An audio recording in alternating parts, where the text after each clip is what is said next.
Welcome to the Banker Lamp. Please enjoy the video. You already have your files, now wire them. In Index, HTML place a header and the button with ID dark toggle so JavaScript can find it. In Styles, CSS declare root variables for light theme and a dark theme rule that overrides BG color and text color. Link script, JS at the end of body so DOM elements exist. Once done, you'll be able to swap variables instead of editing many rules. That makes the rest simple and predictable.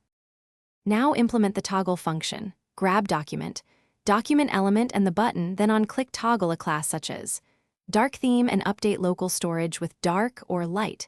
At load, check local storage first. If empty, check window. Match media, prefers color scheme, dark. Matches to honor the user's OS preference.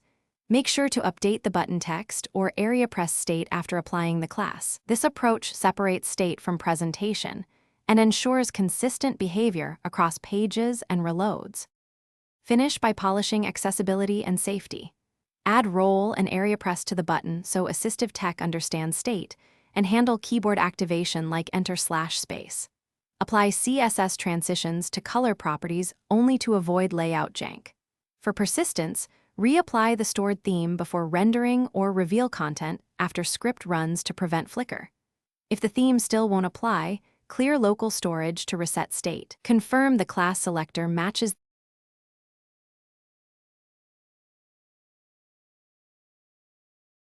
Thanks for watching. If this was helpful, leave a like and consider subscribing. See you next time.